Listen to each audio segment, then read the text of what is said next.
I grew up around Native American people, primarily the Cheyenne and the Crow. I remember coming home one day and we were going to go into one of the kids' teepees with his parents, and the mother said, "Take those shoes off, they'll make you sick." It was just strange why she would say they would make you sick. Well, I wouldn't have had a clue at that time. In simple terms, grounding is literally putting your bare feet on the ground. When you do that, you're in contact with the earth, and Mother Earth is endowed with electrons. And these electrons are literally absorbed through your feet. It's like taking handfuls of antioxidants, but you're getting it through the feet. Grounding means connecting to the earth to support the specific function of the organs of your body. It supports the body as a whole, but it specifically supports organ systems down to the tissues and the cellular function of the entire body. In 1960, we invented synthetic materials. The first thing we did was we put rubber sole, synthetic soles on the shoes. We started wearing sneakers. So it's the most common sense thing that we are organisms that live and grow and depend entirely on the earth while we're alive. And yet we have completely isolated ourselves from it. We're so disconnected that it becomes this weird thing if we actually slip our shoes off. 95% of people walk insulated on the earth. This was the single thing that happened that probably caused the proliferation of inflammation-related health disorders far and above anything else. This is so incredible.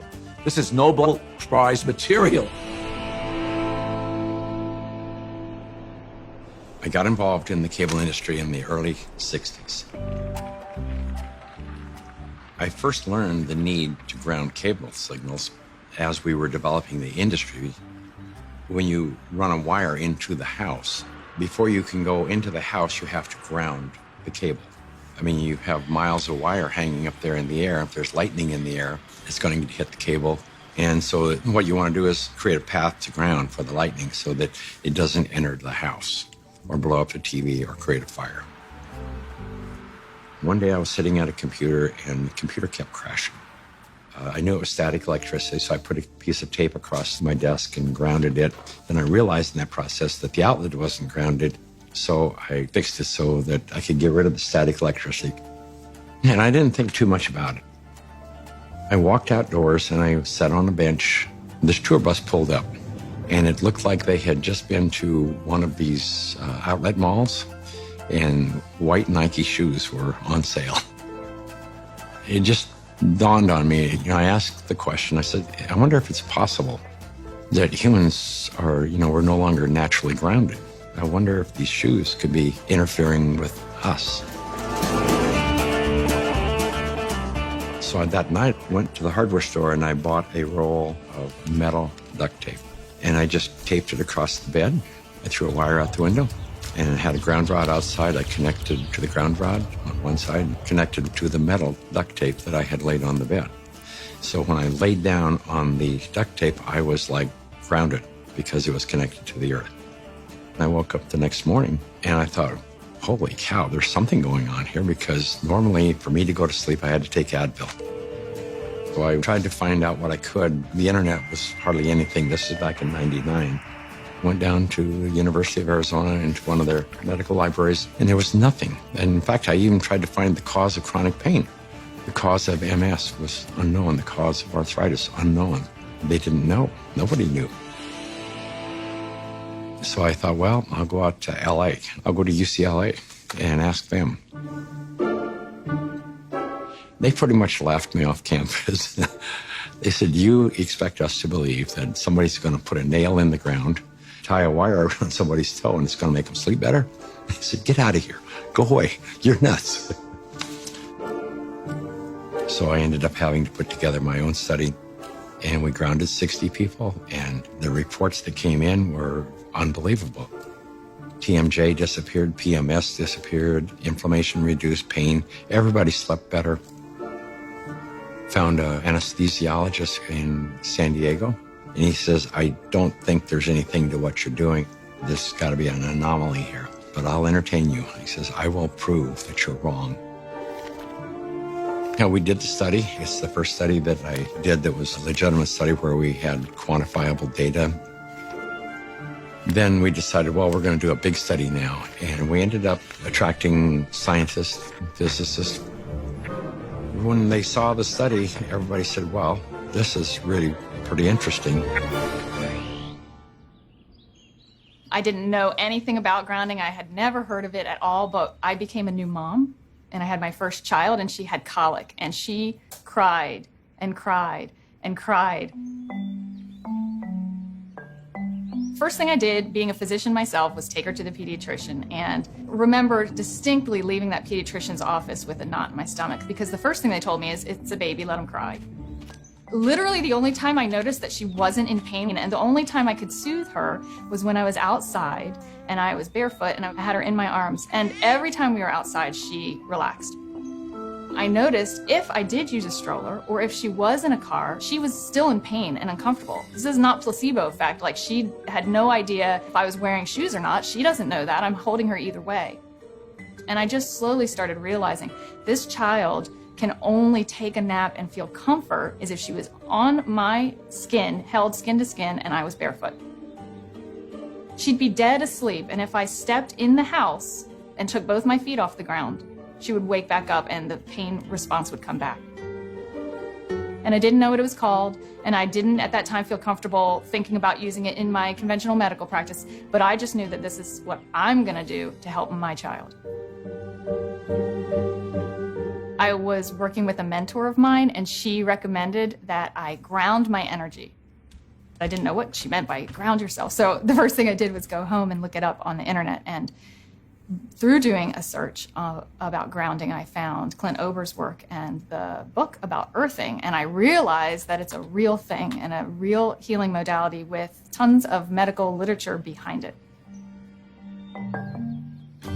I first learned about grounding maybe 12, 13 years ago through one of the trainers for the Tour de France team from the U.S., and he was using it with many of their athletes and with surprising results. And I think that surprising best summarizes my response to it, because it didn't seem to make sense. I think I became a believer once I started to explore the science. If you take a microscope and you look at a piece of wood and you go down, down, down, all of a sudden there's nothing there. There's molecules, but they're not even connected. What's holding them together? What's the force that's holding everything together? Our body is electrical. This is all electronic equipment. The heart, the lungs, the brain. I mean, this is electrical equipment. It's all electrical. Everything is electrical. Unbeknownst to us, we live inside a battery. The surface of the Earth is charged negatively, and the ionosphere, which is a layer of the atmosphere about 60 miles up, which is ionized by the sun, meaning that the rays of the sun are so strong that they split the molecules into a positive charge and a negative charge. The negative charge are transferred to the surface of the Earth through lightning mainly, and the positive charge stay 60 miles up. The problem arises when we don't have negative charge. So we need grounding just as we need air and we need sunshine. Stephen Sinatra, who was a cardiologist from back east, was attending a convention. We sat down with Stephen and told him the story of what I was doing. Now he said, well, if you're affecting pain, he says, you need to be researching inflammation. You don't have arthritis, you don't have cancer, you don't have all these health disorders. What you have is chronic inflammation. We have so much inflammation in the body, and it comes out in illnesses. We go to a doctor with all these complaints, but a lot of it is silent inflammation, including my specialty, heart disease. Heart disease is an inflammatory process. So how do we reduce inflammation? Inflammation is produced by neutrophils, which is a white blood cell. You have an injury, you have a damaged cell. And so these white blood cells come over and they encapsulate the damaged cell and they release reactive oxygen species, which rip electrons from the damaged cell, and that destroys the damaged cell. If there's not enough free electrons there to reduce the remaining radicals, they're going to steal an electron from a healthy cell and in the process damage it. Then the message goes out to the immune system and another neutrophil does the same thing, eliminates that cell, and then you end up with a chain reaction. ATP is short for adenosine triphosphate. It's the energy currency of the cell. We're bioelectrical beings. That's the currency of our body. That's how it works. That's how we run our biological systems, is by generating this electrical energy that's transferred. And when we connect to the earth through a conductive surface in some way, there's a transfer of electrons that slowly go into our body. In situations where we are insulating ourselves from this surplus of electrons into our body, we're going to get the absolute opposite. So instead of having low levels of inflammation in a thin blood, we'll have thick blood that's more likely to clot, and our levels of inflammation tend to increase. You could take anybody who has chronic pain. It doesn't matter who they are. It doesn't matter what's wrong. And ground them, and you're going to have a significant reduction in pain. You're going to stop the oxidation or the inflamed portion. That stops almost immediately. Then the body can heal and return to normal. And healing generally is improved by 60, 70%. If inflammation is the cause of all these health disorders, then I know that not grounding is the cause of inflammation, because if the body is grounded, you can't have inflammation. Can we measure the effects reproducibly? The answer to that is yes. We now have 20 studies. There's 21 published studies in the medical literature on earthing and grounding. And this is peer review stuff. In simple terms, what earthing does is literally, it quenches the fires of inflammation. And if inflammation is the source of all root illnesses, including Alzheimer's disease, cancer, heart disease, diabetes, I mean, the list goes on and on. If you can impact inflammation and, squelch it, kill it, stop it, we're going to be healthier beings. So, why hasn't it caught on in mainstream? I can only say it will. There's a well-established, traditional, conventional system that relies on expensive intervention. So they'd like to perpetuate that, and they're not too interested in having some competition coming in for a lot less expensive to sort of sabotage their profit levels. Because their goal isn't to help humanity. Their goal is really, as corporations, is increase their profit. The question becomes, how much of an influence has lack of grounding been in the epidemic of disease that we have? Is grounding a factor? The light switch went on, and I thought, we're doing things completely backwards here.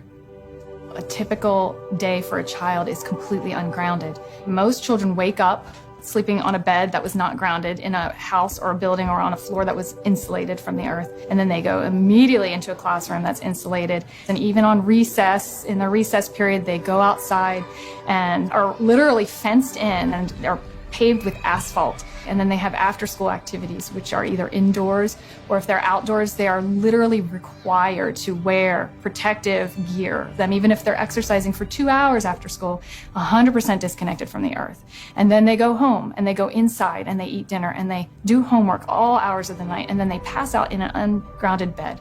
So that's a 24-hour period of time completely ungrounded, and that goes on day after day after day.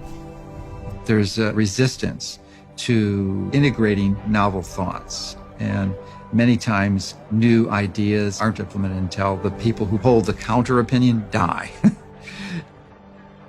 The good thing about grounding is that you don't need a doctor to tell you to do it. You do not need a physician to recommend it to you. You can try this anytime. It is your birthright because you live on the earth. I ground every day. Hey, I want to be connected to the earth as much as I can. I would say about 95% of the day I am grounded, because I believe it's just a no-brainer. Go outdoors, take your shoes off, stand barefoot on the earth, or sit on the earth, put your feet and your hands on the earth, and you will instantly notice the pain and inflammation begin to drain from your body. I got my life back is probably the most common refrain that I hear. Thank you, I got my life back. I got my life back.